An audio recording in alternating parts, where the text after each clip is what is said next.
أعوذ بالله من الشيطان الرجيم بسم الله الرحمن الرحيم إن الله وملائكته يصلون على النبي يا أيها الذين آمنوا صلوا عليه وسلموا تسلیما۔ السلام علیکم ورحمۃ اللہ وبرکاتہ۔ اللہ تعالیٰ آپ سب کو صحت و عافیت والی زندگی عطا کرے، آمین ثم آمین۔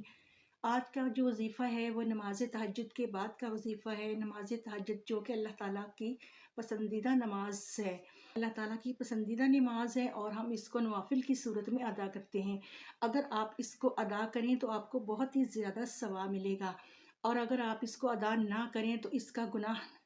آپ کے سر نہیں ہوگا۔ لیکن کوشش کریں کہ آپ نماز تہجد کو ضرور ادا کریں۔ اور یہ جو آج کا وظیفہ ہے وہ نماز تہجد کی 2 دعاؤں کا وظیفہ ہے، جو کہ آپ نے نماز کے بعد اس کو پڑھنا ہے، اور آپ نے ان 2 دعاؤں کی تسبیح کو کس طرح کرنا ہے، اس کا طریقہ کار کیا ہے۔ اس سے پہلے کہ میں آپ کو وہ طریقہ کار بتاؤں، نئے آنے والے چینل کو سبسکرائب کریں اور ساتھ میں موجود گھنٹی کا بٹن آل پہ پریس کریں تاکہ ہر نئی ویڈیو کا نوٹیفیکیشن آپ کو بآسانی ملتا رہے۔ آپ نے نماز تہجد جو کہ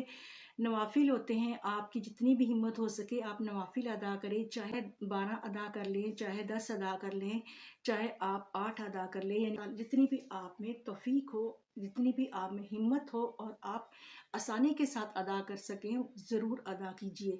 تو نماز تہجد کے بعد فارغ ہو کر آپ نے اسی جگہ پر بیٹھ جانا ہے، اور اول و آخر 3 بار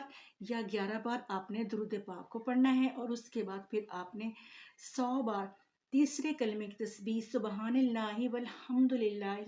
ولا الہ الا اللہ واللہ اکبر ولا حول ولا قوت الا باللہ العلی العظیم، آپ نے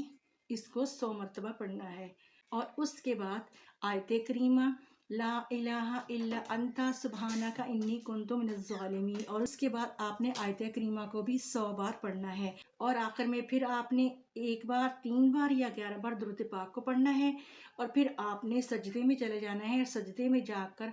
آپ کے جو بھی مشکلات ہوں، جو بھی مسائل ہوں، جو بھی آپ کا مقصد ہو، آپ نے وہ اللہ تعالیٰ سے سجدے کی صورت میں مانگنا ہے، اور گڑ گڑا کر اور عاجزی کے ساتھ آپ نے اللہ تعالیٰ سے مانگنا ہے، کیونکہ وہ قبولیت کا ٹائم ہوتا ہے، اور اس وقت اللہ تعالیٰ ضرور دعا قبول فرماتے ہیں، اور اللہ تعالیٰ سب سے آخری عرش یعنی کہ سب سے پہلے آسمان پر اللہ تعالیٰ حاضر ہوئے ہوتے ہیں اور پکار رہے ہوتے ہیں کہ کوئی بندہ مجھے پکارے اور میں اس کی پکار سنوں، اور کوئی بندہ مجھ سے دعا مانگے میں اس کی دعا قبول کروں۔ تو انشاءاللہ تعالیٰ آپ کا جو بھی مقصد ہوگا، جو بھی آپ کے مسائل ہوں گے، وہ ضرور دور ہو جائیں گے۔ میری دعا ہے کہ اللہ تعالیٰ آپ سب کے جائز مقاصد کو پورے کریں اور آپ کی مشکلات کو دور فرمائے، آمین ثم آمین۔ اس وظیفے کی اجازت عام و خاص ہے، اور خواتین جو ہیں وہ مخصوص ایام کے بعد اس وظیفے کو کر سکتی ہیں۔ اور اپنا ڈھیر سارا خیال رکھیے گا، اور اگلی ویڈیو تک کے لیے مجھے اجازت دیں۔ السلام علیکم ورحمۃ اللہ وبرکاتہ۔